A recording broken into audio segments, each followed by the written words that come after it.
መረጃ ደህንነት እንደውም ሌሎች የሚመለከታቸው አካላት በሙሉ በጋራ ይህን ስራ ሲመረምሩ ቆይቷል። የምርመራ ስራችን በተወሰነ ደረጃ ጊዜ የወሰደበት ሁኔታ ነው ያለው። ይህም መነሻ ምክንያት በተለይ የተፈጸሙ ወንጀሎች የክልሉ መንግስት ቀድሞ የነበረው ክልሉ መንግስት ከፍተኛ አመራሮች ጭምር የተሳተፉበት ከመሆናቸው ጋር ተያይዞ ውስብስብ ከመሆኑም ጋር ተያይዞ የ5 ወራት ያህል ጊዜ የወሰደ ምርመራ ስራ ስናከናውን ቆይተናል። ይህንኑ ምርመራ ስራ ያጠናቀቅንበት ሁኔታ ስላለ ከዚህ ቀደም ለእናንተም ለሚዲያ አካላትም ጭምር ምርመራ ስራውን እንዳጠናቀቅ ለሁሉም ህዝባችን ይፋ እናደርጋለን ብለን በገባነው ቃል መሰረት ዛሬ የደረስንበት የምርመራ ውጤትና ክስ የመመስረት ስራችንን ተከትለው ለእናንተ መረጃ ለመስጠት ጠርተናችኋል።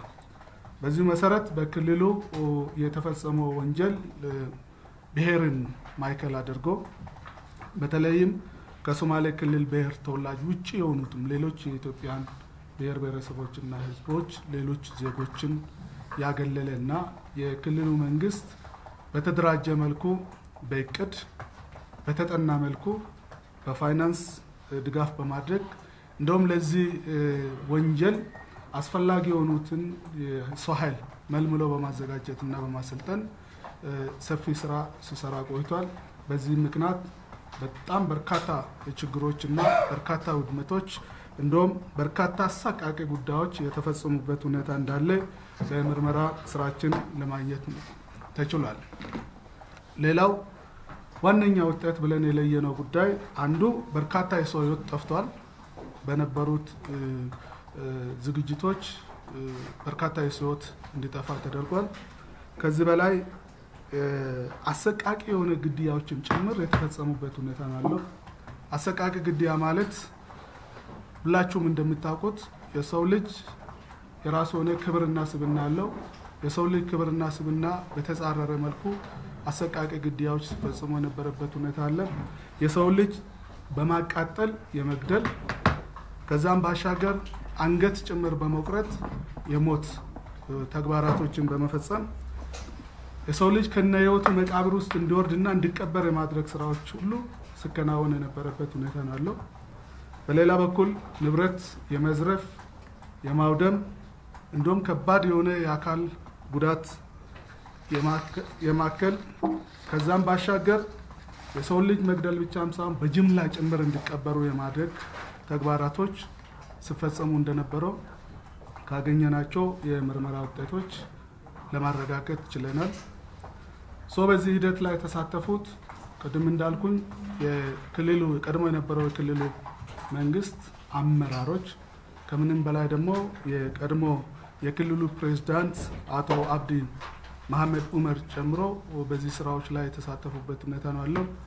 እሳቸው የክልሉ ፕሬዝዳንት ሆነው ያገለገሉ ባሉበት ወቅት በፌደራል ወይንም በኢትዮጵያ ሶማሌ ክልል በህገ መንግስቱም የተቋቋመው ስርዓትን በሚጥስ መልኩ አስፈጻሚውና የክልል ምክር ቤት አባላትን ሰብስቦ ትዕዛዝ በመስጠት እንደዚህ አይነት ወንጀሎች እንዲፈጸሙ የማድረግ ስራዎች ሲያከናውኑ የነበሩበት ሁኔታ እንዳለ ከምርመራ ሪፖርታችን ለማረጋገጥ ችለናል።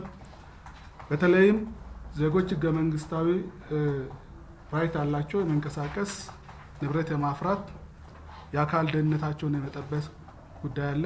እነዚህ እንዲጣሱ የማድረግና ከሶማሌ ብሔር ተወላጅ ውጭ የሆኑትን እያንዳንዱ ኢትዮጵያዊ ሌላ ከዛ ብሔር ተወላጅ ውጭ የሆኑትን በሙሉ በከተማ ውስጥ እየተንቀሳቀሱ ለመግደል ንብረታቸውን የመዝረፍ የማውደም ተግባራቶች ሲከናወኑ የነበሩበት ሁኔታ እንዳለ በተጨባጭ ከመረጃዎች ያገኘናቸው ሪፖርቶች ያመላክታሉ።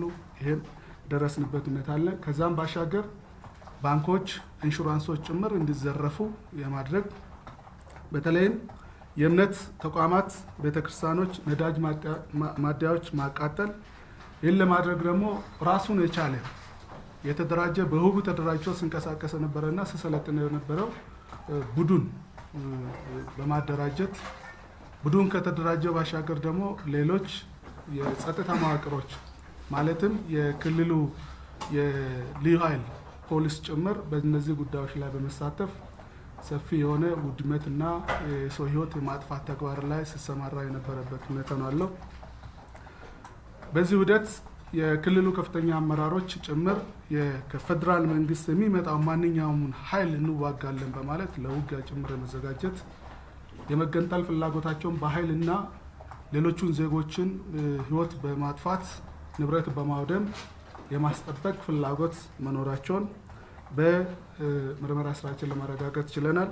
በእነዚህ ቀናቶች ከ58 ሰው በላይ ህይወት እንዲጠፋ በጅምላም እንዲቀበሩ የተደረገበት ሁኔታ ነው ያለው። ከዚህ ከሞቱት ውስጥ በተለይም የኢትዮጵያ ኦርቶዶክስ ተዋሕዶ ቤተክርስቲያን አገልጋይ የሆኑ ካህናትና ምእመናን ጭምር በቤተክርስቲያኑ ቅጥር ግቢ እንዲቃጠሉና እንዲገደሉ የተደረገበት ሁኔታ ነው ያለው። ወደ 266 ሰው በላይ ቀላልና የአካል ጉዳት እንዲያጋጥማቸው ተደርጓል። በምርመራ የለየነው 10 ሴቶችንና ሌሎች ስማቸውንና ያው ካለን ባህል አንፃር ራሳቸውን ለመግለጽ ያልፈለጉ በርካታ ሴቶች እንዲደፈሩ በተለይም ኢጎ በሚባል በተደራጀ ቡድንና በክልሉ ልዩ ኃይል ፖሊስ አማካይነት እንዲደፈሩ የተደረገበትና ከፍተኛ የሆነ የስነ ልቦና ጫና ደረሰባቸው። በዛ ምክንያት ሰፊ መራራና በሰው ልጅ ላይ ሊደረግ የማይገባ ተግባራቶች ሲፈጸሙ እንደነበረው በምርመራ ስራችን ለማረጋገጥ ተችሏል። ሌላው ግምቱ ወደ 412,468,826 ብር የሚያክል የኢትዮጵያ ኦርቶዶክስ ተዋሕዶ ቤተክርስቲያን የመንግስት ተቋማት፣ የግለሰብ መኖሪያ ቤቶች፣ የንግድ ድርጅቶች ጭምር እንዲቃጠሉና እንዲዘረፉ ተደርጓል። ብዛታቸው በውል ያልታወቁ በርካታ ከሶማሌ ብሔር ተወላጆች ውጪ የሆኑት ሌሎች ኢትዮጵያን ዜጎች እንዲፈናቀሉ ከንብረታቸው ከቤታቸው ከአካባቢው እንዲፈናቀሉ የተደረገበትና ለከፍተኛ እንግልትና ችግር ውስጥ የተደረጉበት ሁኔታ እንዳለ በዚህ ባደረግናቸው የምርመራ ሪፖርት ስራዎቻችን ለማረጋገጥ የተቻለበት ሁኔታ ነው አለ። በእኛ ደረጃ ስቲል የምርመራ ጉዳዮች በተወሰነ ደረጃ ያልተጠናቀቁበት ሁኔታ እንዳለ ቢሆንም አሁንም ቢሆን ከመርማሮች ምስክሮች ለመለየት የቻልነው በጅምላ የተቀበሩ ወደ 50 አስክሬኖች ለማረጋገጥ ችለናል። 42ቱ ሌላ ቦታ የተቀበሩ ናቸው። 8ቱ ደግሞ በሚካኤል ቤተክርስቲያን በጂጂጋ ከተማ የሚገኘው ሚካኤል ቤተክርስቲያን የተቀበሩ አስክሬኖች ተቆፍሮ እንዲወጡ የተደረገበት ሁኔታ ነው አለው። ከዚህም ባሻገር በደረሰን ጥቆማና ክትትል ወደ 200 የሚሆኑ ሌሎች የጅምላ አስክሬኖች ተገኝቷል። እነሱ ግን በሂደት በምርመራ ስራችን ላይ ነው ያለነው። ቀጣይ ስንጨርስ ለሌሎች እንዳሁኑ ይፋዊ ሪፖርት የምንሰጥ ይሆናል ማለት ነው። በአጠቃላይ በክልሉ ያለው የክልሉ ከፍተኛ መንግስት አመራሮች በተለይም የሶማሌ ብሔር ተወላጅ የሆኑትን የህብረተሰብ ክፍላችንን በማነሳሳት በሌሎች ብሔር ላይ እንዲነሳሱ ለማድረግ እንዲነጠሉ ለማድረግ ሌሎቹ እንዲነጠሉ ለማድረግ እንዲዘረፉና እንዲገደሉ ለማድረግ በርካታ የሆኑ ቅስቀሳ የስሜትን የሚጭሩ ቅስቀሳዎችን ሲያከናውኑ የነበሩበት ሁኔታ ነው አለ። ፊት ለፊት ከሚያደርጉት ቅስቀሳ ባሻገር በማህበራዊ ሚዲያዎችም ጭምር እንደዛው ቅስቀሳ ሲያደርጉ የነበሩበት ሁኔታ አለ። ይሄ ሌሎቹን ስሜት ውስጥ በመክተት በሌሎች ከክልሉ ብሔር ተወላጅ ውጪ በሆኑት ላይ እርምጃ እንዲወስዱ ጫና እንዲፈጥሩ ንብረታቸውም እንዲዘረፍ እንዲገደሉ ለማድረግ የተሰራ ስራዎች አሉ። ይሄ የሚያመላክተው የመንግስት እና የህዝብ ስልጣን ይዞ በህዝብና በመንግስት ላይ ከፍተኛ የሆነ ወንጀል ሲፈጸም የነበረበት ሁኔታ እንዳለ ለማየት ችለናል። በእኛ ምርመራ መዝገባችን ወደ 46 ተከሳሾች የቀድሞ የክልሉ ፕሬዝዳንትን ጨምሮ እንዲከሰሱ አድርገናል።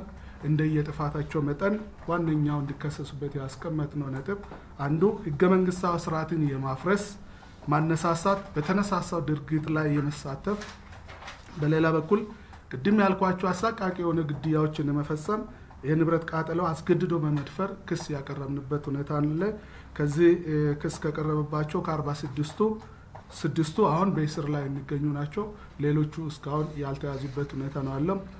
ነገር ግን እነዚህ ያልተያዙት አካላት የሶስት አይነት ባህሪ ያላቸው አካላት ናቸው። አንደኛው አንዳንዶቹ ከሀገር ውጪ ኮብልሎ ወጡ ናቸው።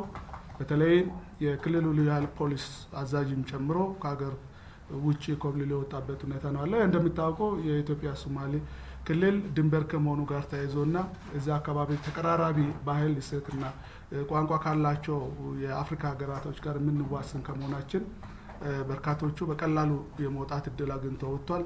ነገር ግን መንግስት ባደረገው ክትትል እና ባደረጋቸው ሰፊ እንቅስቃሴ እነዚህ ጠፍቶ የሄዱት አካላት የሚገኙበት ሀገር ታውቋል። ከነዛ ሀገራቶች ጋር ውይይት እየተደረገ ነው። የተገኘው የውይይት ውጤቶች አመርቅና ውጤት ሊያመጡ የሚችል ጥሩ መግባባት እየፈጠርን ያለንበት ሁኔታ ነው ያለው። በቅርቡ ወደ ሀገራችን ለህግ እንደሚቀርቡ ከነዛ ሀገራቶች ጋር በደንብ መተማመን ተደርሷል።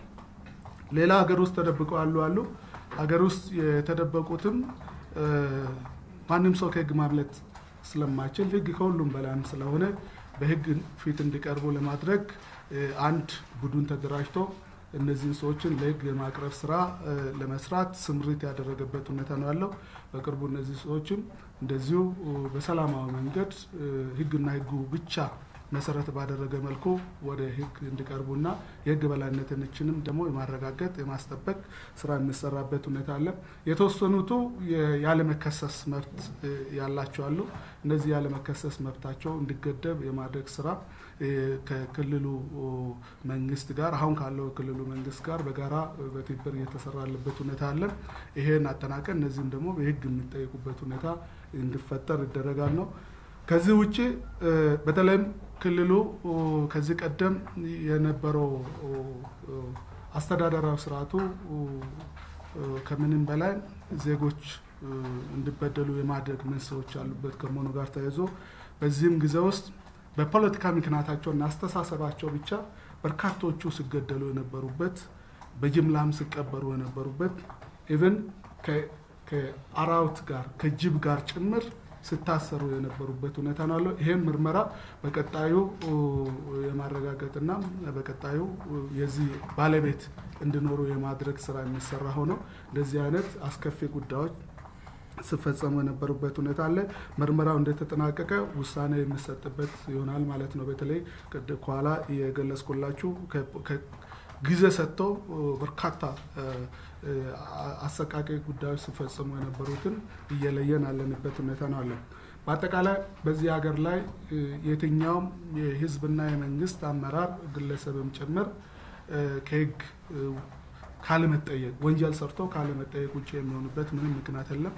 ስለዚህ በእኛ ደረጃ ሀገራችን አሁን የጀመረችውን ለውጥን ማዕከል አድርገን የጀመርነው ህግ በላይነትን የማስጠበቅ ጉዳይ ላይ ሰፊ ስራ እየሰራን ያለንበት ሁኔታ ነው ያለው። እነዚህ አካላት ወንጀል ሰርቶ በህብረተሰቡ ውስጥ የተደበቁትም ከሀገር ውጭም ኮብልሎ የሄዱትም በህግ ፊት ለማቅረብ ትልቅ ዝግጅት አድርገን እየተንቀሳቀስን ያለንበት ሁኔታ ነው ያለው። በዚህ አጋጣሚ ህዝባችንን እንደ ወትሮም ሁሉ በተለይም ወንጀል ሰርቶ በጉያው ማይደብቅ ከመሆኑ ጋር ተያይዞ እነዚህን አሳልፎ እንዲሰጡ በዚህ አጋጣሚ ለመጠየቅ እንፈልጋለን። በሌሎችም አካባቢዎች የጀመርናቸው ስራዎች አሉ። እንደዛው ህዝባችን ከጉኛ ጎን እንዲሆንና አሁን የተጀመረው ለውጥ እንዲጠናከር የህግ በላይነቱን በማስጠበቅ ረገድ ላይ ከሁላችን ጋር እንዲሆን ጥሪያችንን ለማስተላለፍ ነው ዋነኛው የዛሬው ፕሮግራማችን። ምክንያቱም እየተፈጸሙ ያሉ ድርጊቶች ኢትዮጵያዊነት አንድነታችንን ጭምር ይሸረሽሩ የነበሩ በመሆናቸው እነዚህን እያጋለጥ ቀጣይ ይሄንኑ ስራ የሚረከብ አመራርነት ተልእኮን የሚረከብ የመንግስት የህዝብ አመራርም ጭምር ከእንደዚህ አይነት ተግባራትና ድርጊቶች እንዲቆጠቡ አስተማሪ የሚሆን ተመጣጣኝ የሆኑ የህግ ውሳኔዎች የሚያገኙበት ሁኔታ ለመፍጠርና ሁሉም ከዚህ አውቀው ራሱን እንዲጠብቅ ለማስቻል አስፈላጊም ስለሆነ አጠቃላይ የሀገራችን ህዝቦች መረጃውን እንዲያገኙት አስፈላጊነቱ በመታመኑ ነው ዛሬ ከእናንተ ጋር ውይይት እያደረግን ያለነው። በእኛ በኩል ይሄን ይመስላል። ምናልባት ይሄንና ሌሎች የምታነሱት ነገርም ካለን የተወሰኑ ጥያቄዎችን ወስደን ምናጠቃለን ነው የሚሆነው ማለት ነው። እሺ 1 2 ብዙ አካባቢ ሊጨርስ 1 እሺ 1 2 3 4 5 6 7 አመሰግናለሁ። ፋሲል ይባላል ከመረጃ ቲቪ።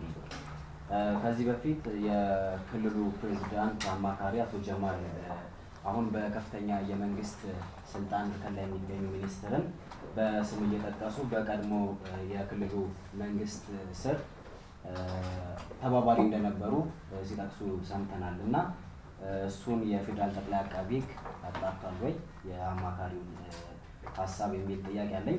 ሁለተኛው ጥያቄ ግልጽ አይደለም ትንሽ የክልሉ ፕሬዝዳንት አማካሪ አቶ ጀማል የገንዘብና ኢኮኖሚ ትብብር ሚኒስትሩን አቶ አህመድ ሺዴን በስም እየጠቀሱ ከቀድሞ የክልሉ ፕሬዝዳንት አቶ አብዲ መሐመድ ዑመር ጋር ግንኙነት እንደነበራቸው ሲነግሩ በአንድ ሚዲያ ላይ ተመልክተናል እና እሱን ጠቅላይ አቃቤ ሕግ ገልጿል የሚል ጥያቄ አለኝ።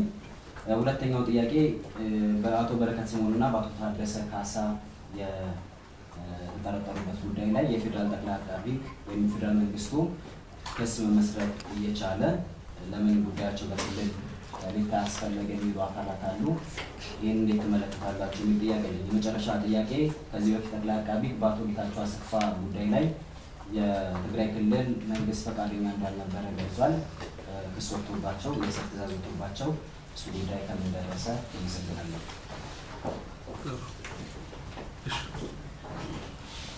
አመሰግናለሁ። የመጀመሪያው ጥያቄ ጥናት ውስጥ እንዳላችሁት የመንግስት አካላት ናቸው የተሳተፉትና ገለልተኛ የሆኑ የዲሞክራታይዜሽን ተቋማት ሰብአዊ መብት ኮሚሽን ሊሆን ይችላል የመሳሰሉ ተሳትፈውበታል ወይ? የክልሉን ፖሊስም ወንጀል በመፈጸም ሲከሱት ነበር። እዚህ የሚያጣራውም እሱ ነው። ሴቶች ደፍረዋል ተብሏል፣ ስፔሲፊካሊ እንዲህም አድርጓል ተብሏል እና ገለልተኝነቱ ምን ያህል ነው? ምናልባት የደረሰው ዳሜጅ ለሁሉም ሰው ሊስማማ ይችላል። ሌላው የፍርድ ቤት ነፃነት ነው። ክስ ለመመስረት በተሰጠ ቀጠሮ ላይ እንዲህ አይነት መግለጫ መስጠት ስማቸውን የጠቀሳቸዋቸው ሰዎች በአንደኛ ወንጀል አድራጊነት እንደምታውቁት ነው እና ማስረጃችሁን በሚዲያ ማሰማት ምን ያህል ከዚህ በፊትም በዶክመንታሪ መንግስት በተለያየ ጉዳይ ሲወቀስ ነበረ። በአንድ በኩል የምትገነቡትን የፍትህ ስርዓቱን ተአማኝነት በአንድ በኩል ማፍረስ አይሆንባችሁም ወይ? ሌላው እነዚህ ችግሮች አሁንም ይታያሉ። በቀጥታ እንደዚህ ኢትኒሲቲ ወይ ሪሊጅን ላይ ቤዝ ባያደርጉ አቃቤ ሕግ ማጣራት ማቅረብ ላይ ብቻ ሳይሆን ዳግም እንዳይከሰቱ የማድረግ ላይ ያህል እየሰራችሁ ነው። ሌላ በተደጋጋሚ የሚሰማው አንድ ኮማንድ ፖስት የሚባል ግሩፕ አለ። ማን ናቸው አባሎቹ? መቼ ነው የተቋቋመው? ምን ስራ እየሰራ ነው? ላይፍ ስፓኑ እስከ መቼ ነው?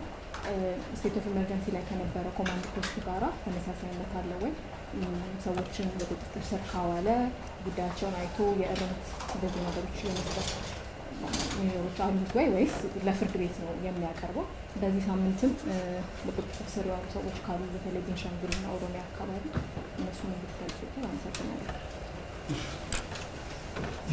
ሰማያዊ ከኢትዮጵያ አብዛኞቹ ያነሳቸው ሰዎች ወይም እንደዚህ ተጽዕኖ በናቶች ነገሮች የቀረቡ ከሶማሌ ኃላፊዎች ናቸውና ምናልባት ከዛ መዋቅር ውጭ የሆኑ ሰዎች እዚህ ነገር ተሳትፈዋል። ይህንቱም በመከላከያ ውስጥ ያሉ ሰዎች እዚህ መዋቅር ውስጥ እንደተሳተፉ ወይም እዚህ ነገር ውስጥ የተሳተፉ መረጃ አላቸው። ላይ ስንሳ ነበር ለምሳሌ መዋቅር ማለበት ነው። ስለዚህ ከሶማሌ ክልል ባለስልጣናት ውጭ ሌላው እዚህ ነገር የተሳተፈ ሰው አለ ወይ ወይም በእናንተ መረጃ ምን አለ? ደግሞ አሁን ለምሳሌ ዛሬ የሶማሌ ክልል አቅርባችሁና ቀጣይስ ምን እንጠብቅ? የትኛው አካባቢዎች ላይ እናንተ ፎከስ አድርጋችሁ እየሰራችሁበት? ለምሳሌ ወለጋው ሊሆን ይችላል። ታውቁ ቀጣይ እናንተ ቢት እየሰራችሁ ለዛባችሁ ክልል ወይም የትኛው ግጭት ፎከስ አድርጋችሁ እየሰራችሁ?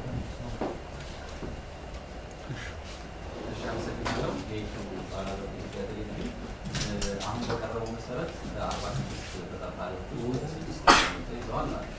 40 የሚሆኑት በሶስት ምክንያት ተያዙና አሁን የመግለጫ እየተሰጠን ባለበትን ሰዓት አሁን እነዚህ ያልተያዙትን ሰዎች ገና ብዙ ድርድር በሚያስፈልግበት ሰዓት አሁን መግለጫ መስጠቱ ምን ያህል እነሱን ለመያዝ እንቅፋት አይሆንም የሚል አንድ ጥያቄ አለ። ሁለተኛው ጠቅላይ አቃቤ በጣም ብዙ ሊሰራ በሚገባ ታስብ የነበረው ከዚህ በፊትም አሁን የተያዙትን ጨምሮ የሶማሌ ክልል ርዕሰ መስተዳድርን ጨምሮ በጣም ረጅም ጊዜ ተደጋጋሚ ቀጠሮ ውስጥ እንዲገቡ አንዱ ምክንያት የተደራጀ መረጃ ይዞ አልሄድም፣ ክስ አልመሰረትም፣ ማስረጃ በደንብ አልያዘም ጠቅላይ አቃቤ ሕግ የሚባል አለና አሁንም ሌላ ተጨማሪ እየመጣ ነው። ያሉትም አሉ ደግሞ ሊቀጥልም ነውና ይሄ በፍርድ ቤት ስራዎች ላይ ራሱ ትልቅ ተጽዕኖ እየፈጠረ ስለሆነ የተደራጀ ማስረጃ ይዞ ወደ ክስ በሚሄድ በኩል ምን እየተሰራ ነው?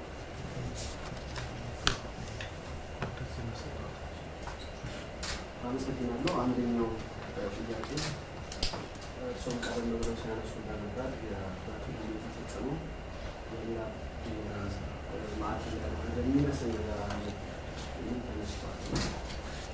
የዘር ማጥፋት የሚመስል ነገር የተነሳ ነው እና ለምንድን ነው በዘር ማጥፋት አሁን የተከሰሱበት ደግሞ የህገ መንግስታዊ ስርዓት የማፍረስና የመንገድ የማቃጠል የመድፈር ወደ 200ዎቹ ከተጨመሩ በዘር ማጥፋት አያስከስ ምክንያቱም ከአንድ ብሔር ውጭ የሆነ ዘር አታክ ያደረጉ በምርመራችን አግኝተናል እያላችሁ ስለሆነ ሌላው ዛሬ የፌዴራል ከፍተኛ ፍርድ ቤት 4ኛ ዓመት ወንጀል ችሎት ቀጠሮ ክስ ለማለት ሰው ዛሬ ክስ መስርቷል ወይስ ባለፈውም በጉራዩ ላይ ተመሳሳይ መግለጫ ሰጥታችሁ ክስ መስርታችሁ ብላችሁ ከሳምንት በኋላ ነው ክሱን የጀመረው? አሁንስ እንደ አይነት ተመሳሳይ ነገር አላስፈላጊ ቀጠሮ ለመያዝ ጥቅም ላይ አይውልም ወይ ጥያቄ ነው። ሌላኛው የቀደም ሲል ከአያዙት ውስጥ ያለመከሰስ መብት ያላቸው ተነስተዋል። እነሱን ቀድሞ የማሰር ቻንስ አልነበረም። ያለመከሰስ መብታቸውን የምክር ቤቱ ጠርቶ የማስነሳትና ለመያዝ ግድ ነው ወይስ አሁን በምርመራ ሂደታቸው ወቅት ነው ቻሌንጅ ታያላችሁ? ምክንያቱም 5 ወር ፈጅቷልና መጨረሻ ላይ የታወቀ ነው ወይስ ነው? ሌላኛው ጥያቄ ከአሁን ሺህ ወይም ከሶዴፓ ሊቀመንበር ጋር ተያይዞ የተሳትፏቸው መጠን እየተነሳ ነው። በተለያየ እነሱ አሉበት እሳቸው አሉበት አሁን ካለመከሰስ መብት ተብሎ ከተነሳው ጋር ወይስ ሌላ ሰዎች ናቸው? በሌላ መዝገብ በሰብአዊ መብትና ከሜቴክ ጋር ተያይዞ በርካታ ሰዎች ታስረው የምርመራ ጊዜ እየተጠየቀባቸው እና ጠቅላይ አቃቤ ሕግ በተደጋጋሚ ወቀሳ እየቀረበ ያለው የምርመራ ጊዜው በጣም ረጅም ጊዜ የፈጀ ነው። 5 ወር የፈጀ ምርመራ ተደርጎ አልቋል። አሁን የሰነዶችን የማመሳከር እና ወደ ማስረጃነት የመቀየር ነው ተብሎ ነበር። እየተሻሻለ ባለው የፌዴራል የጸረ ሽብር አዋጁ ላይ እንኳን ማክሲመም የሚፈቀው 4 ወር የምርመራ ጊዜ ነው። አሁን በሽብር ሳይሆን እንኳን በሙስናና በሰብአዊ መብት ጥሰት ወደዛ እየተጠቃ ነው ያለው። ምንድን ነው አንዳንዶቹ በዋስ መውጣትም ጀምረዋል። ከምርመራው መንዛዛት ጋር በተያያዘ ነው። ካልጨረሳችሁ ለምን አሰራችሁ አስረኝ አንመረምርም እንዳቋም ስለተያዘ እሱ ምንድን ነው የታሰበው የሚለውን አብረናቸው አመሰግናለሁ። ሰለሞን ከቢያንስ 2 ጥያቄዎች ናቸው። አንደኛው በተጠቀሱት ተከሳሾች ላይ ምስክርነት ሰዎች አሁንም በዛቻና ማስፈራሪያ እየደረሰባቸው እንደሆነ እዚህ ጋር ተገኝቼ የሚናገር ነገር አለና ከዚህ በመነሳት የተያዙ አካላት በቁጥጥር ስር በመዋል አንደረጃችሁ ነገር ናቸው የሚለው አንደኛው ጥያቄ ነው። ሁለተኛው ጥያቄ የክልሉ ሰምተራዊ ክቡር አቶ ሙስጠፌ መሐመድ በዚህ ጉዳይ ላይ የመከላከያ ጥቂት ሹማምንቶችና በፖለቲካ ስልጣን ላይ ያሉ ሌሎች ከፍተኛ ደረጃ የነበሩ የመንግስት ባለስልጣናት የሶማሌ ሕዝብ በመጨፍጨፍ ሆነ በማሰር በመግደል ለተለያዩ ክልሎች እጃቸዋል ሲሉ በስም ጠቅሰው የተናገሩት ነገር አለ። በዚህ ላይ ያላችሁ መረጃ ነው?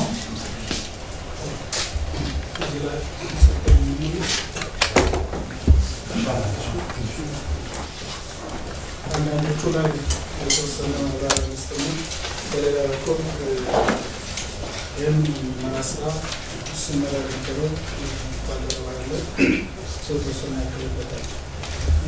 አንዱ መነሻ ላይ የተጠየቀው አቶ በረከትና አቶ ታደሰ ካሳ ሁላችንም እንደሰማነው የአማራ ብሔራዊ ክልላዊ መንግስት ጉዳዩን ይዞ ስለነበረ በዛ በኩል የሚፈጸም ይሆናል። በእኛ በኩል ይህን ተከትለን የተከተልነው የምርመራ ሆነ የክስ መዝገቦች አሉ። ሌላው ከዚህ ትግራይ ክልል ጋር ተያይዞ የነበረው ስናነሳ የነበረው አቶ ጌታቸው አሰፋ ከሰብአዊ መብት ጥሰት ጋር ተያይዞ የእስር ማዘዣ ወጥቶባቸዋል። ሰው የፌደራል ማቅሮ ይሄን እየተከታተለ የሚያስፈጽም ነው የሚሆነው። በዚህ ረገድ ከትግራይ ክልል ጋር በተለየ ዳይሜንሽን የድርድርና መሰል ጉዳዮች እየተካሄዱ አይደለም። ያው በጋራ ተቀናጅተን እየሰራን ያለንበት ሁኔታ እንዳለ በዚህ ረገድ መረጃ ብያስጥሩ ነው የሚሆነው። ከፍርድ ቤት ነጻነት ጋር በተደጋጋሚ ይነሳል። ባለፈውም ከዚህ ከሰብአዊ መብት ጥሰትና ከሙስና ጋርም ተያይዞ ባቀረብናቸው የፕሬስ ኮንፈረንሶቻችንም ላይም ጭምር የምነሳ ጉዳይ ነው አለ። አሁን በእኛ እምነት ፍርድ ቤት የፕሬስ ኮንፈረንስ ጠቅላይ አቃቤ ሕጉ በመስጠቱ የሚዛባ አስተሳሰብ ይኖራል ብዬ አላምንም። ምክንያቱም የቀረበለትን ተገቢ የሆነ መረጃ ይዞ ነው ወደ ስራው ሊገባ የሚችለውና ሰው ፍርድ ቤት ከምንም በላይ በህልናውና ለህገ መንግስቱ እንደውም ለፍትህ ስርዓቱ ነው ትክክለኛውን ውሳኔ የሚሰጠው። ሰው ባያዝድ የሚሆንበት ለየትኛው ምክንያት የለም። በእርግጥ ትክክል ነው። ከዚህ በፊት የነበረን የፍትህ ስርዓታችን ዘመናዊ ካለመሆኑና የበለጠ ደግሞ አስፈጻሚ አካሉ የበለጠ እጁ ይከትበት ስለነበረ እንደዚህ አይነት ተንደንሲዎች ይኖራል ተብሎ ሊታሰብ ይችላል። አሁን ግን እንደዚህ አይነት ምልከታዎች ይኖራሉ የሚል ግምት የለም። በነጻነት ገለልተኛ ሆነው ፍርድ ቤቶች ስራዎቻቸውን ይሰራሉ። ጠቅላይ አቃቤ ሕግም የሚሰራቸውን ስራዎችም ከማንኛውም ተጽዕኖ ውጪ ሆነው ህጉንና ህጉን መሰረት አድርጎ ስራውን የሚያከናውንበት ሁኔታ ነው ያለው። ይሄን ተከትለን አሁንም ቅድም ስታነሱት እንደነበረው እነዚህ አይነት መግለጫዎች እየሰጠን ያለንበት ሁኔታ አለ። መግለጫዎቹን ስንሰጥ ሁለት ነገር ታሳቢ አድርገን ነው። የመጀመሪያ ጉዳይ የደረስንበት የምርመራ ስራዎቻችን ያመጣቸው ውጤቶች በግልጽ የሀገራችን ህዝቦችም ሌሎቹም እንዲያውቁት ትራንስፓረንሲ በሆነ ሁኔታ ሁሉም በደንብ እንዲረዳ የማስቻል ስራ ነው። አንዱ ዋነኛ ጉዳያችን እሱ ነው። ሁለተኛው የምርመራ ስራውን አንዳንዶቹ ላይ አጠናቀናቸዋል፣ አንዳንዶቹ ላይ ደግሞ እንቀጥላለን። ስለዚህ ያጠናቀቅናቸውን ጉዳዮችን ይፋ እናደርጋለን። ወደፊትም እንደዚህ አይነት አፕሮቾችን እንቀጥላለን። ገና በምርመራ ሂደት ያሉት ጉዳዮች ደግሞ በምርመራ ሂደት የምንቀጥልባቸው ሁኔታ ይኖራል። ሌሎቹን የምርመራ ስራዎቻችንን በማይጎዳ መልኩ ተገቢውን መረጃ ለህዝብ በግልጽ እየሰጠን የምንሄድበት ሁኔታ አለ። ይህን ተከትሎ ያልተያዙ ሰዎችም አሉ። ያልተያዙ ሰዎች ለይተናቸዋል።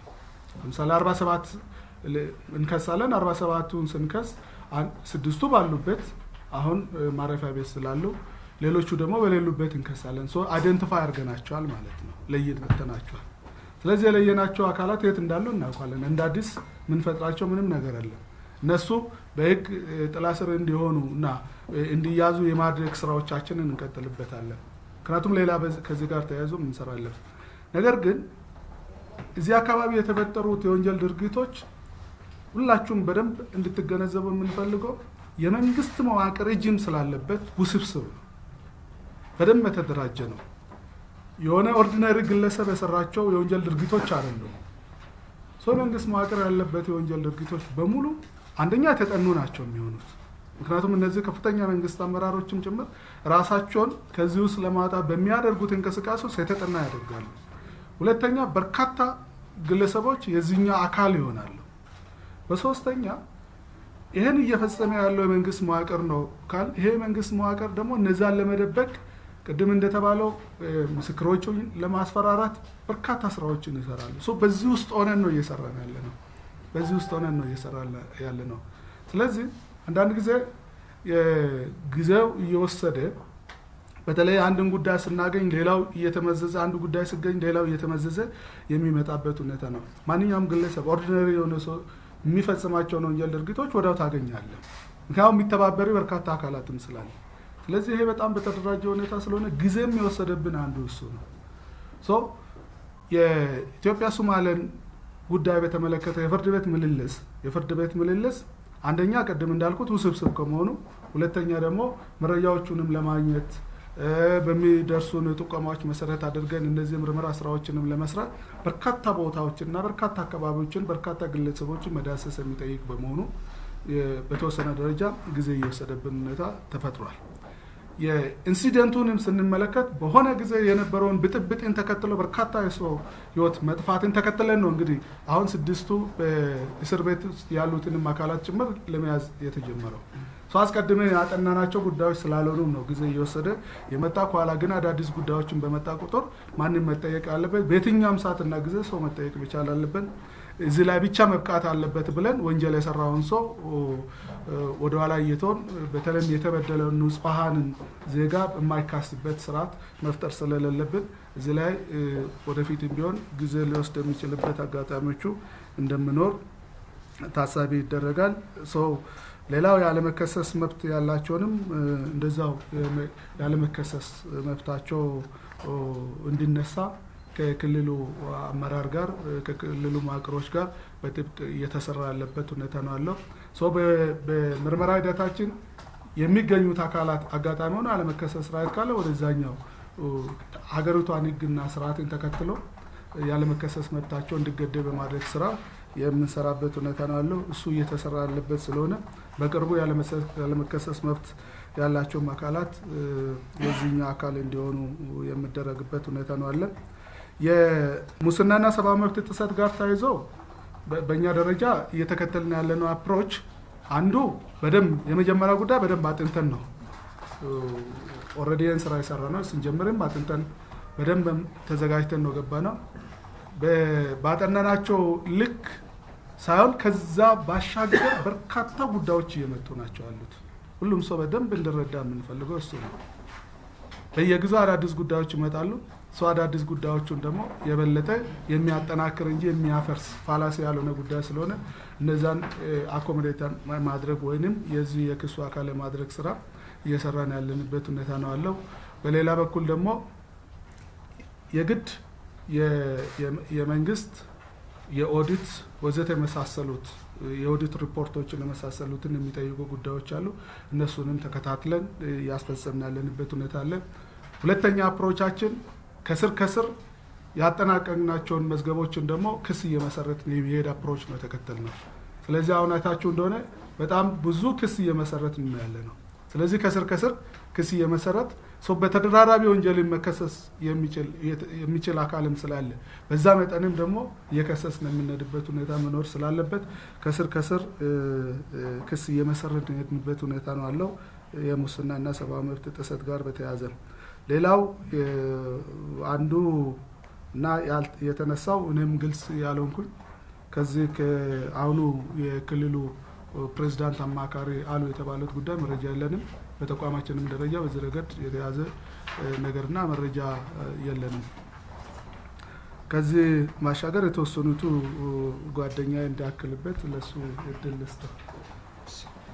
አመሰግናለሁ። ቴክኒካል የሆኑ ነገሮችን የህግ የተነሱ ጥያቄዎች ላይ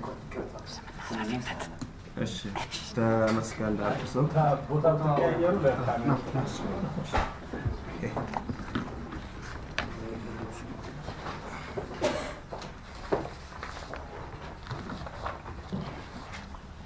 እሺ አመሰግናለሁ። ስሜ ተመስገን ዳርሶ ይባላል።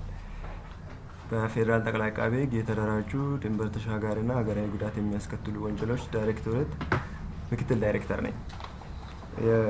ከተነሱ ጥያቄዎች ቴክኒካል የሆኑ የህግ የሚመስሉ ጥያቄዎች ላይ ብቻ ነው ትኩረት የምናደርገው። አንደኛ ከፍርድ ቤት ነፃነት ጋር እንጀምር። ያው ዛሬ መግለጫውም እሱ ስለሆነ እያልን ያለነው አሁን ክስ ያዘጋጀንባቸው ሰዎች ጥፋተኞች ናቸው እያልን አይደለንም። ጥፋተኝነት የሚረጋገጠው በፍርድ ቤት በፍርድ ሂደት ነው የሚረጋገጠው። እኛ እያልን ያለነው ምርመራ ስናካሄድ ቆይተናል። ምርመራችን ጊዜ ወስዷል። ጊዜ ወሰደበት ምክንያት 1-2 ተብሎ ተጠቅሷል። አሁን ግን በተለይም ከሐምሌ 28 እስከ 30 2010 ዓ.ም ድረስ በጅጅጋና አካባቢው ዞኖች ዘርን ቤሪን መሰረት አድርጎ የተፈጸሙ ጥቃቶች ላይ ምርመራ አጠናቀን ክስ አዘጋጅተናል። ተጠርጣሪዎች 46 ናቸው። ከ46ቱ 6ቱ ታስረው ይገኛሉ። ቀሪዎቹ በሌሉበት ክስ መስርተናል ነው እያልን ያለነው። ይሄ መረጃ ከፍርድ ቤት ነፃነት ጋር የሚጋጭ አይደለም። ነው ክስ አዘጋጅተን ሰኞ ቀን ነው ክስ የሚከፈተው ፍርድ ቤት ቀርቦ። እሺ ሌላኛው ከፍርድ ቤት ነጻነት መለስ ስንል ምርመራ ለምንድን ነው የቆየው የሚለውንም በደንብ ማየትን ይጠይቃል። ያለፉት 5 ወራት ያክል ጅጅጋ ከተማ ከፌደራል ፖሊስ ከብሔራዊ መረጃ ደህንነት ባለሙያዎች ከፌደራል ጠቅላይ አቃቤ ሕግ ባለሙያዎች ከዛውም ከክልሉ ፖሊስ አባላት ባለሙያዎች ሆነው ምርመራ ሲያከናውኑ ነው የነበረው ያለፉትን 5 ወራት። የምርመራ መነሻ የነበረው ወይም ኢሚዲየት ኮዝ የነበረው የምርመራው ሐምሌ 28 እስከ 30 የተፈጸመ ወንጀል ነው። ግን ወደ ምርመራ ስንገባ ሰፊ ነው፣ እጅግ በጣም ሰፊ ነው። ክልሉ ላይ ሲፈጸም የነበረው ቅድም እንደተጠቀሰው ከሐምሌ በፊት አቶ አብዲ ፕሬዝዳንት ከሆኑበት ጊዜ ጀምሮ ብዙ ሰዎች ተገለው በጅምላ የተቀበሩበት፣ ዜጎች ያለ ፍርድ አቃቤ ሕግ ሳይከሳቸው ፍርድ ቤት ሳይወስንባቸው በእስር ቤት የኖሩበት፣ ስታሰሩም ከጅብ ጋር እና ከሌሎች የዱር እንስሳት ጋር የታሰሩበት ማስረጃዎች አሉ። እነዚህ ማስረጃዎች ፈርዘር እንድናጣራ ሰፊ ምርመራ የሚጠይቅ ስለነበረ እንደሄድን ጨርሰን ክስ ምን መሰረትበት አልሆነም። አሁንም አልጨረስንም። አሁንም በስሎ ለክስ የቀረበው ሐምሌ 28 እስከ 30 የነበረው ብቻ ነው። ቀሪ ምርመራ ሂደት ላይ ነው ያለው። እስካሁን 200 ሰዎች ተቀብረው በጅምላ ከተቀበሩበት 37 አስክሬኑ ነው እስካሁን ማውጣት የተቻለው። ቀሪዎቹም የስራ ሂደት ላይ ነው ያለው። እንደተጠናቀቀ ክስ የምናዘጋጅ ነው። ወንጀሉ የተፈጸመው በክልሉ አመራር ረጅም ጊዜ ተወስዶ ታስቦ በመንግስት የተፈጸመ ወንጀል በቀላሉ ማስረጃ የሚገኝበት አይደለም።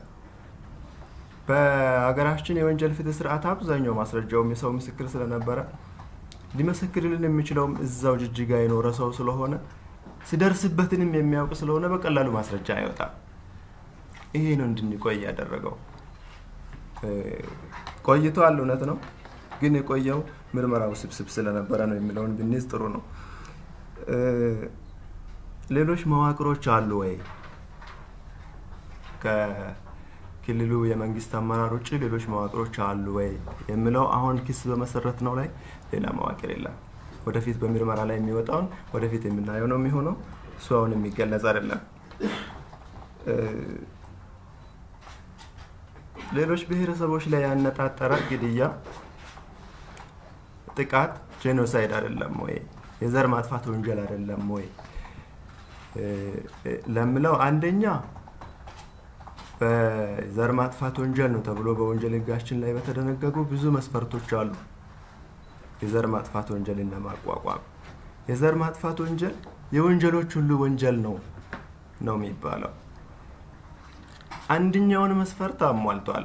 አንድን ብሔር በህግ ጥበቃ የተደረገለትን ቡድን ያነጣጠረ መሆኑ አንዱ መስፈርት ነው እንጂ ብቸኛውና በቂ መስፈርት አይደለም።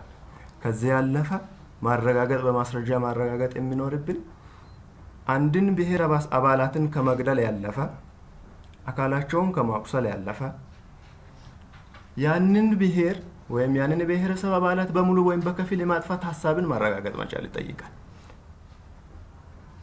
ስለዚህ እነዚህ ነገሮች ተደምረው ነው ዘር ማጥፋት ወንጀል የሚባለው እንጂ አንድ ብሔር ላይ ማነጣጠሩ ብቻውን ዘር ማጥፋት ወንጀል ነው የሚባል አይደለም። ለዚህም ነው ክሱ እሱ ላይ ያልወደቀው ወደ ህገ መንግስታዊ ስርዓት ማፍረስና ማነሳሳት ወንጀል ላይ የወደቀው። ስለዚህ አንድ ብሔር ላይ ማነጣጠር ብቻውን የጄኖሳይድን የሚያቋቁም ለመሆኑንም ከግንዛቤ ውስጥ መውሰዱ ጠቃሚ ይሆናል። የምርመራና ገለልተኝነትን በሚመለከት ቅድም እንደነገርኳችሁ የክልሉ ፖሊስ አባላት የክልሉ ላይ የነበሩ የተወሰኑ አመራሮች አግዘውናል እንጂ በበላይነት ምርመራውን የሚመራው ጠቅላይ አቃቤ ሕግ ነው። ምርመራውን ያከናወነው ፌደራል ፖሊስ ነው ከብሔራዊ መረጃና ደህንነት የሚመጡ ማስረጃዎችን ጨምሮ እንጂ ከክልሉ ራሱ ምርመራውን ያከናወነው አይደለም።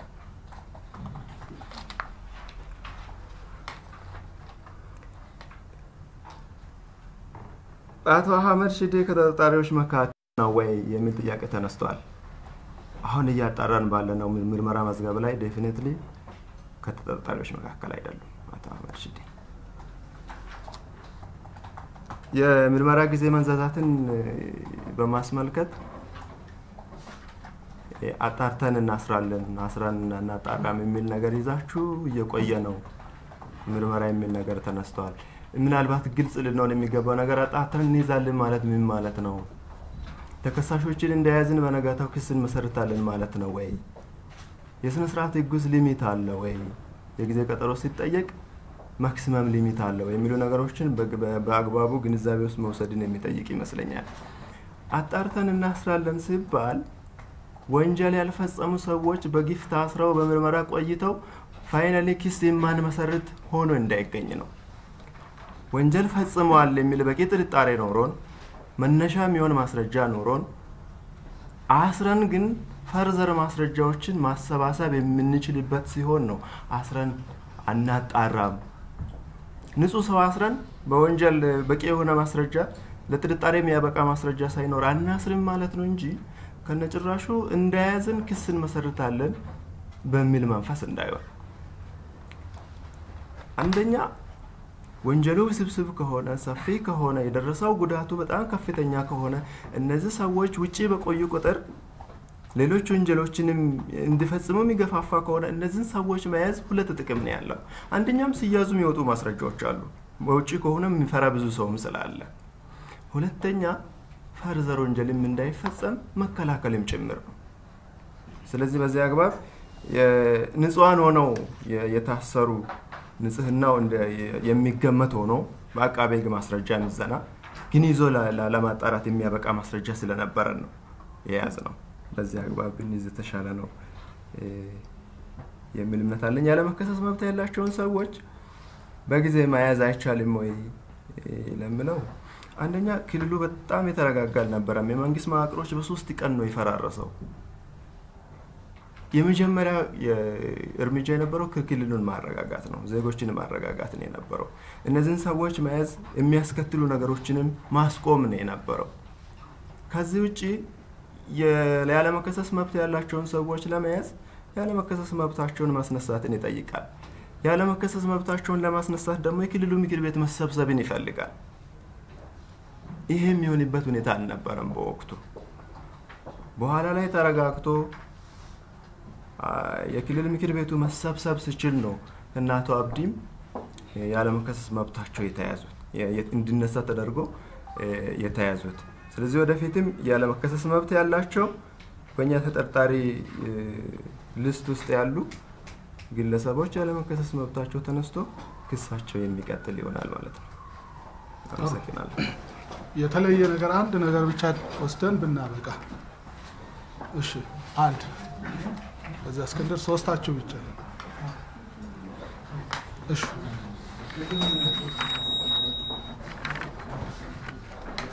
የተደራጀ ቡድን ዓላማ ሲገልጹ ለመገንጠል መብትን ፎርስፉሊ ኢንቮክ የማድረግ ዓላማ ነበረው ብሏቸዋል።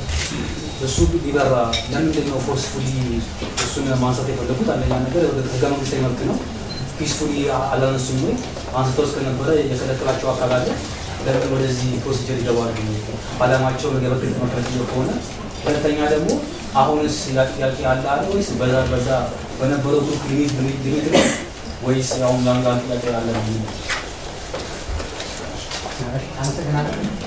በቅርቡ የኢህአዴግ ስራ አስፈጻሚ ኮሚቴ ካደረገው ስብሰባ ላይ መጣው መግለጫ በአባል ድርጅቶች መካከል ያካሄዱ ዝንቀቶችና የእርስ በርስ መጠራጠሮች የሚስተካከሉ ከመግባባት ላይ ደርሰናል እና ከዛ አንጻር ተጠርጣሪዎችን ለመያዝ ከትግራይ ክልል ጋር የተካሄደ ያለው ኢሚዲየት መሻሻል አሳይቷል ወይም ላይ ነው።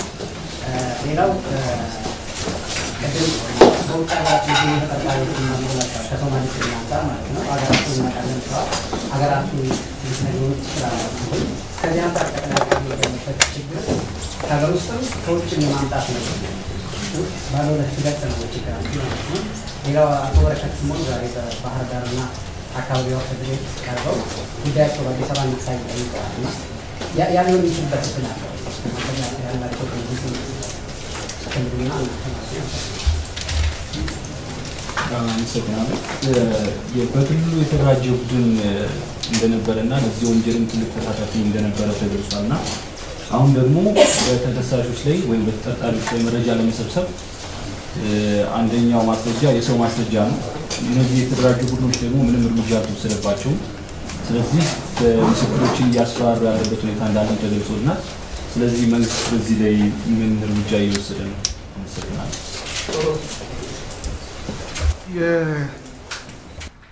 አንዱ ስነሳ የነበረው የክልሉ ከፍተኛ አመራሮች የፌደራል መንግስት የትኛውም ሰራዊት ቢያመጣ ሰራዊቱን በመጣበት አግባብ እኛም አንቀበልም፣ ይሄ ማነሻሻ ሀሳቦች ናቸው። አንቀበልም፣ እስከ መዋጋት እንሄዳለን ወዘተ መሳሰሉት። እንደውም እንገነጠላለን። መገንጠል ህገ መንግስታዊ ስርዓት ነው፣ ማንም ይከለክላል፣ በሰላማዊና ሰላማዊ መንገድ ብቻ እስከሆነ ድረስ። ስለዚህ ይሄ አጀንዳ ሌሎቹ የክልሉ ብሔር ተወላጆች ላይ እንዲጫን በማድረግ ሌሎቹ ከክልሉ ብሔር ተወላጅ ውጭ የሆኑት አካላት ደግሞ ቪክቲም እንዲሆኑ ወይንም ተጎጂ እንዲሆኑ፣ እንዲዘረፉ፣ እንዲገደሉ ወዘተ መሳሰል ምክንያት ነው። ምክንያታዊ አስተሳሰቦች ናቸው። እንግዲህ ለምን አይነ ያስባለሁ ለምን ጉዳያቸው ሰላማዊ በሆነ ሁኔታ አልሄዱም? በወቅቱ የነሱ አመለካከት ነው። ከዛ ውጭ ግን የመገንጠልም ወዘተ መሳሰሉት ጥያቄ ኢቭንፍ ቢኖር እንኳን እኛን የሚመለከተን ጉዳይ አይደለም። ነገር ግን ሰውን ሲያነሳሱበት የነበሩ አጀንዳዎች መካከል አንዱ እሱ መሆኑን በምርመራ ስራችን ውስጥ ያረጋገጥንበት ሁኔታ ነው ያለው። ተጠርጣሪዎቹን ለመያዝ በተለይ ከሀገር ሸሽቶ የሄዱትን ተጠርጣሪ ለመያዝ ከሄዱበት ሀገር ጋር ሰፊ ውይይት እያደረግን ነው ያለነው። ለጊዜው ምርመራ ስራችንን ከዛ ጋር ወይንም ከነሱ ጋር የነበረን ጉዳዮች የተጠናቀቁ ስላልሆነ አሁን መግለጽ የምንቸገር ነው የሚሆነው። ነገር ግን ጥሩ የሆነ ግንኙነቶች እየፈጠር ነው እንደ ሀገር ከበርካታ ሀገራቶች ጋር ባለን መግባባት፣ በተለይም ሀገራችን አሁን የጀመረችውን ለውጥን ተከትለው ሰላማዊ በሆነ መልኩ ከሁሉም ሀገራቶች ጋር ከአፍሪካ ቀንድም ከሌሎቹም ከአፍሪካ ውጭ ካሉት ሀገራትም ከአፍሪካኖችም እንደዚህ የበለጠ መግባባቶች እየተፈጠሩ ያሉበት ሁኔታ ነው ያለው። ስለዚህ በዛ አይነት አግባብ እነዚህ ተጠርጣሪዎች በውይይት ወደ ሀገር እንዲመጡ የማድረግ ስራ የምንሰራበት ሁኔታ ነው ያለው። ቅድም በተደጋጋሚ ገልጽ ያለው የአቶ በረከት በፌደራል ደረጃ የተያዘ ጉዳይ ስላልሆነ ምንም እዚህ ላይ የምንለው የለም። የክልሉ እኔ ይዛለሁ ብሏል። የሚመለከተው ክልሉን ስለሆነ የክልሉ መንግስት እና ይሄን ክስ የመሰረተው አካል ጉዳይ ነው የሚሆነው ማለት ነው።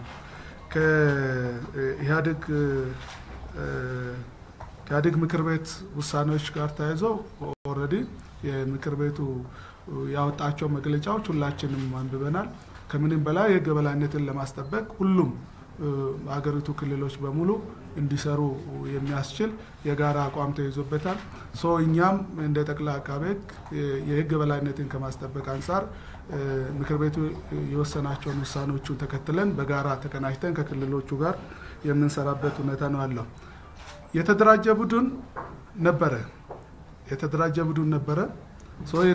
ወንጀል ውስጥ የተሳተፉት አብዛኛው የተደራጀ ቡድኖች ናቸው። እነዛ ቡድኖች